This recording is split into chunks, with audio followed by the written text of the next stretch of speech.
Saudara, ketika Bob yang di gempa Jawa Barat kemarin, teman saya di sana, dia memang mau membantu yang korban gempa itu. Dan kemudian ketika dia bertemu satu pasangan suami istri, di mana sang istri itu waktu gempa itu sendiri di rumah dan rumahnya ambruk, dia masih di rumah sehingga kepalanya berdarah-darah dan trauma jiwanya juga sungguh besar gitu.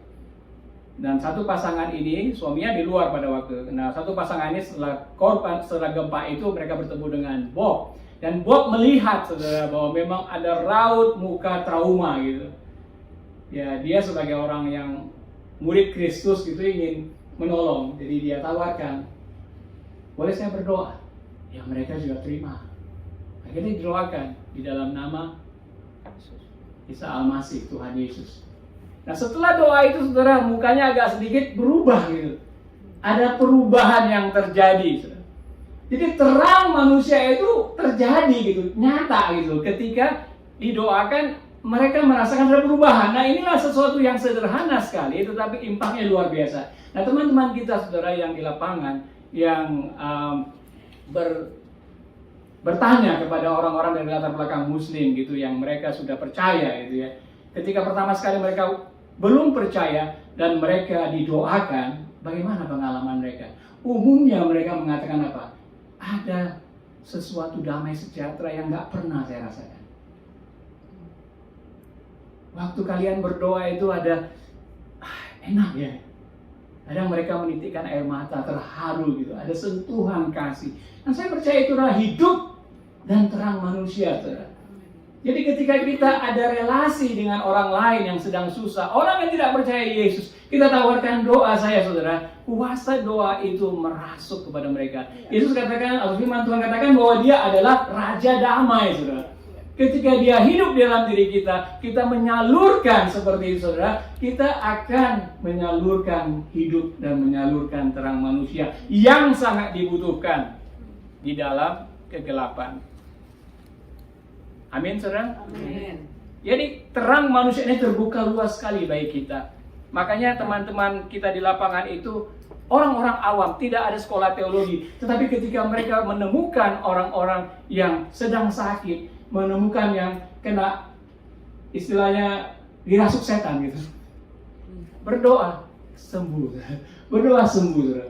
We have to practice that. Kita perlu untuk mempraktekkan terang itu di dalam kegelapan. Karena dikatakan terang itu bercahaya di dalam kegelapan. Kita jangan jadi laut mati.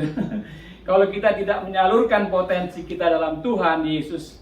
Nah, satu hal di sini, saudara, di dalam 1 Yohanes 1 ayat 14 dikatakan firman itu telah menjadi manusia dan diam di antara kita. Dan kita telah melihat kemuliaannya. Inilah masalah inkarnasi.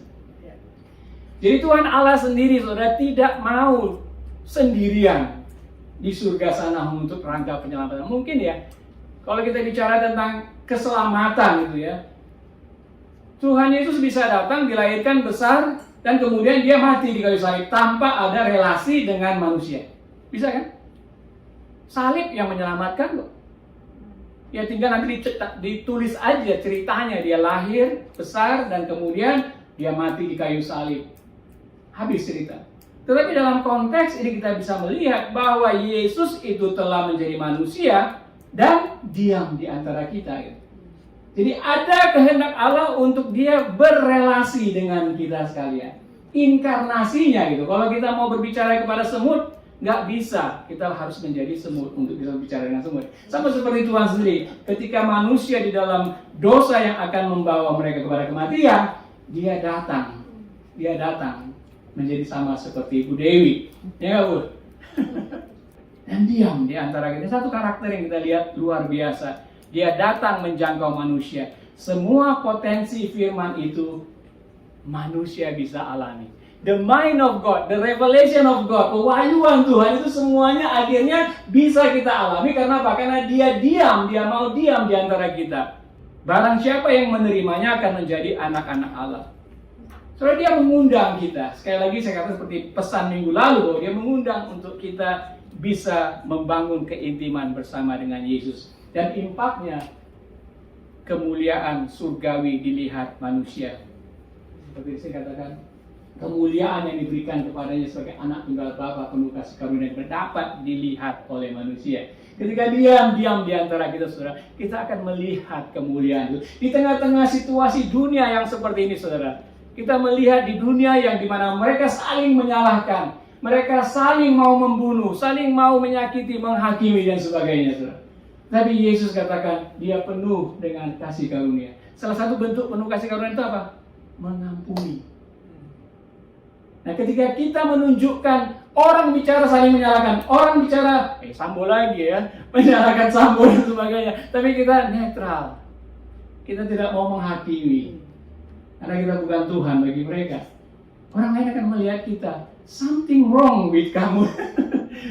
Something wrong, bahwa kamu berbeda. Nah, di sini kenapa? Karena ada penuh kasih karunia Yesus itu, yakni dia mudah untuk mengampuni dan dia tidak menghakimi orang lain. Saudara. Di dunia bisnis kita melihat orang mudah sekali untuk menipu, memalsukan dan sebagainya, saudara. Untuk apa? Untuk profit, untuk uang. Tetapi Yesus katakan di sini, atau firman Tuhan katakan di sini bahwa Yesus itu penuh kasih karunia dan kebenaran. Dan kita, kalau kita melakukan kebenaran walaupun harus rugi, orang lain akan melihat. Orang lain akan melihat bahwa ada kebenaran dalam kamu. Apa yang harus kita pelajari? Saudara, jadi kehidupan Yesus itu yang perlu dipraktekkan. Di dalam 1 Yohanes 3 19 sampai 21, saudara, ada kuasa daripada terang itu. Saya bacakan bagi saudara, Yohanes 3 19 sampai 21. Dan inilah hukuman itu. Terang telah datang ke dalam dunia, tetapi manusia lebih menyukai kegelapan daripada terang, sebab perbuatan-perbuatan mereka jahat. Ketika kita menjadi terang, ada manusia yang tidak mau. Memang ada orang yang akan menolak kita. Mereka lebih menyukai kegelapan daripada terang, sebab perbuatan-perbuatan mereka jahat. Sebab barang siapa berbuat jahat membenci terang dan tidak datang kepada terang itu, supaya perbuatan-perbuatan yang jahat itu tidak nampak. Kita akan di-mock gitu, kita akan diejek ketika kita melakukan kebenaran, ketika kita melakukan pengampunan dan sebagainya gitu. Karena memang firman Tuhan katakan bahwa ada orang-orang yang mengeraskan hati. Tetapi yang menarik sudah di ayat 21 dikatakan, tetapi barang siapa melakukan yang benar, ia datang kepada terang. Jadi kesaksian kita, relasi kita dengan orang lain, ketika mereka melihat ada orang-orang yang akan mengejek kita, oh kamu sok suci, tapi ada orang-orang yang dikatakan di sini melakukan yang benar, ia datang kepada terang. Supaya menjadi nyata bahwa perbuatan-perbuatannya dilakukan dalam hal. Jadi orang-orang yang istilahnya dalam biasanya kita lakukan itu orang-orang damai. Orang-orang yang hatinya sudah damai. Karena Allah yang menarik mereka. Dan di antara dunia ini ada banyak sekali orang-orang yang ditarik oleh Allah, tetapi mereka tidak ada orang yang menjadi terang untuk mereka lebih dekat kepada terang, bahkan mengalami terang itu. Nah ini masalahnya. Makanya kalau kita sering banyak di sini ngumpul-ngumpul senang, tapi ketika kita keluar dari tempat ini kita tidak melakukan terang itu, sia-sia potensi yang ada dalam diri kita, ya nggak saudara? Ketika Yesus mengutamakan hidup bersama murid-muridnya, dia mengundang mereka diam bersama dia, menyaksikan kepada mereka hidup dan terang manusia itu. Bukankah itu menjadi pola kita juga? Kalau kita menjadi anak-anak Allah yang sudah menerima terang, sudah menerima hidup itu, kita juga menyaksikan kepada orang-orang lain hidup dan terang manusia itu. Nah, saya mengencourage kita, mendorong kita, jadikan juga tempat ini, kalau kita belum berani kegelapan untuk pergi kepada orang-orang yang belum percaya, paling tidak kita belajar membuka diri kepada satu sama lain di tempat ini. Menjadi terang, menolong satu sama lain. Ya, saudara, minggu lalu kita hari Senin ya, kita jalan-jalan, seperti saya bilang tadi itu ya. Nah, jalan-jalan itu hanya untuk orang percaya nggak? Jalan-jalan itu universal, semuanya orang bisa jalan-jalan ya nggak? Tapi nggak semuanya orang bisa datang ke tempat ini dengerin saya khotbah, dengerin kita bicara, nyanyi, nggak semua orang seperti itu. Tapi kalau jalan-jalan bisa kan? Oleh karena itu kita butuhkan itu untuk membangun relasi, karena dengan jalan-jalan itu kita bisa bangun relasi dengan orang-orang yang belum percaya, sehingga mereka bisa melihat kehidupan kita, sehingga mereka bisa melihat terang kita. Tanpa relasi seperti itu, saudara, Injil tidak tersebar. Ya kan? Yesus melakukan itu dengan hidup bersama dengan muridnya, dengan tidak langsung, ya. Ketika firman Tuhan mengatakan di sini bahwa Yesus mengajar, juga Paulus itu mengajar di Kisah Rasul. Arti mengajar itu bukan hanya teaching dari satu orang kepada yang banyak. Arti mengajar dalam bahasa Yunaninya itu sebenarnya dialog. Jadi bentuknya itu adalah lebih kepada transformasi hidup. Jadi perubahan hidup dengan adanya interaksi sesama lain. So teaching yang dilakukan Paulus, teaching yang dilakukan Yesus menunjukkan bahwa mereka melakukannya secara informal. Dengan mencontoh gaya hidup dan sebagainya. Tidak seperti di gereja khotbah satu orang dan sebagainya. Nah, ketika Barnabas dan Paulus mereka diutus untuk memberitakan Injil, ya, di luar dari kota Antioquia, apa yang dilakukan, saudara? Barnabas itu berasal dari Siprus, pulau Siprus. Nah, mereka diutus berdua oleh gereja untuk pergi memberitakan Injil. Kemana mereka pertama-tama pergi? Mereka pergi ke Siprus. Kenapa? Karena Barnabas itu punya relasi di Siprus.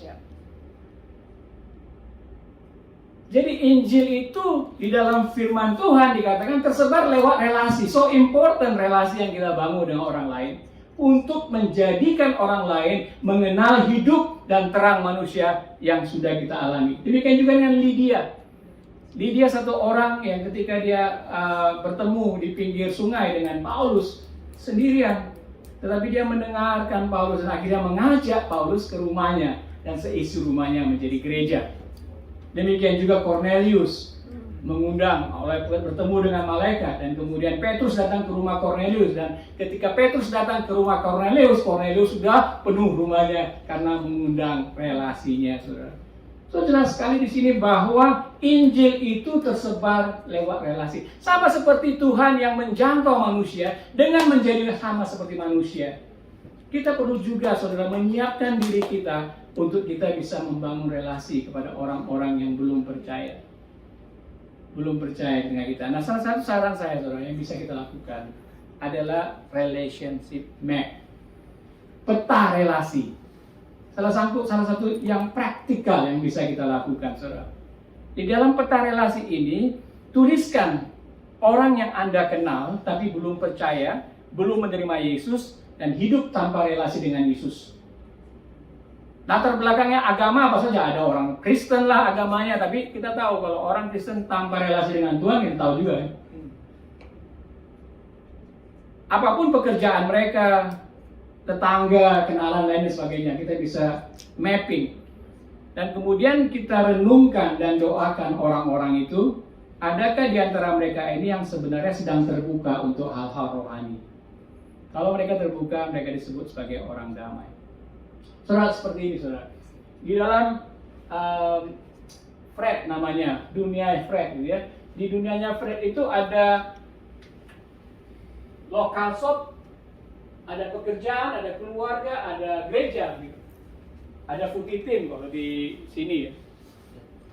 Dan dia membuat peta relasinya. Di lokal shop itu ada teman-teman namanya Matt dan Elisa, dan juga ada Dan, Lauren. Kemudian di course itu Bacer ada juga orang-orang yang dia kenal. Kemudian di pekerjaan siapa yang dekat dengan dia gitu. Jadi dia membuat relationship map. Sama seperti intentionally Tuhan datang kepada manusia gitu. Demikian juga kita diajak intentionally untuk melihat. Karena kita ini sebagai terang dan hidup Yesus gitu. Nah, kita bisa mempelajari hal ini dan mulai untuk melihat orang-orang di sekitar kita. Siapakah yang kita bisa lihat terbuka dengan kita? Terbuka untuk membicarakan hal-hal rohani. Mungkin mereka butuh hanya menerima doa. Saya mau mendoakan kamu. Nah, kita tahu mereka belum percaya. Kita tahu mungkin latar belakang agamanya apapun gitu, tapi dia belum percaya. Jadi ini sebagai satu praktek bagi kita, saudara, supaya ketika kita mau membangun relasi dengan Yesus, kita juga mau meniru Yesus, dia melakukan membangun relasi dengan murid-murid, dan kita juga mau melihat aspek ini, saudara. Nah, ketika kita sudah membuat hal ini, kita nggak mencoba untuk mentransfer informasi kepada mereka, Yesusnya, tapi kita membangun relasi. Sama seperti Yesus diam di antara kita. Mungkin bagi di antara kita ini, aduh, nggak biasa seperti ini. Tapi inilah kalau kita mau masuk ke tempat yang lebih dalam. Nggak mungkin lah, mereka udah nggak percaya kok. Nggak mungkin lah. Ya pikiran-pikiran seperti pikiran-pikiran Petrus dan kawan-kawan ketika disuruh menebarkan jala ikan ke tempat yang dalam. Nggak ada ikannya di sana Tuhan, kami sudah semalaman gitu. Tapi kalau kita mau ke tempat yang lebih dalam, we have to be keluar daripada zona nyaman kita dan kita coba. Dan semuanya ini saudara yang menarik itu bukan kita. Tetapi Tuhan menggunakan hidupnya, terangnya di dalam diri kita untuk mempengaruhi orang lain. Dan ketika ada orang-orang lain yang sedang tertarik kepada hal-hal rohani, kita bisa dekati mereka. Bukan dengan transaksi informasi, tetapi dengan berdoa kepada mereka, menjadi curhat mereka. Dan disitulah saudara, saya percaya seperti Yesus katakan, terang itu bercahaya di dalam kegelapan. Amin saudara? Sebagai contoh, waktu saya memulai di Indonesia, kita juga memiliki relationship map. Karena saya sudah 20 tahun di Australia, jadi waktu kita lakukan misi ke Indonesia, kita tidak ada relasi, nggak kenal orang-orang di sana. Jadi harus kembali kepada tempat di mana saya belajar di Yogyakarta, melihat teman-teman di sana, dan kemudian dari Yogyakarta Tuhan membawa ke Jawa Barat. Dari situ juga kita membangun relasi. Kita melihat ada banyak orang, dari mana orang-orang yang penting. Nah, sebagian di gambar ini sudah nggak ada lagi relasi. Ada orang yang baru, pemimpin-pemimpin yang Tuhan tunjukkan. Tapi kita menggunakan ini dan melihat dari sini di mana Tuhan itu bekerja di antara orang-orang itu. Ini bagian daripada kita, dan saya selalu mendoakan mereka juga. Mendoakan mereka, apakah mereka menjadi pemimpin, menjadi orang yang dapat memulihkan orang lain dan sebagainya, saudara. Saudara, Tuhan menjangkau manusia, kita semua. Intensinya jelas untuk menyelamatkan manusia. Bagaimana respon kita terhadap manusia-manusia lain yang belum terjangkau? Mudah-mudahan saudara kita berani menaikkan suhu temperatur kita. Ini tidak hal yang biasa kita terima di gereja. Tapi kita mau melakukan firman Tuhan, kita berani menaikkan temperaturnya. Sesuatu yang tidak nyaman, tetapi worth it, berharga untuk kita lakukan. Kalau kita mau ikut seperti jalan hidupnya Yesus. Salah seorang komentator mengatakan saudara tentang Yohanes yang mengatakan firman pada mulanya adalah firman, logos, the mind of God. Artinya saudara, di dalam hidup Yesus itu sebagai manusia, sebagai divine, sebagai Tuhan, itulah the mind of God. Kembali kepada firman itu dan apa yang dia inginkan. The mind of God, firman itu awalnya, pada mulanya adalah firman. Jadi ketika kita melihat Yesus, kita melihat itulah direksi daripada Allah sendiri, tujuan daripada Allah sendiri, hidupnya Yesus, perbuatan Yesus, demikian juga dengan perkataan Yesus. Kalau kita mau dekat dengan Allah, nggak mungkin tanpa kita menerapkan firman itu di dalam kehidupan kita.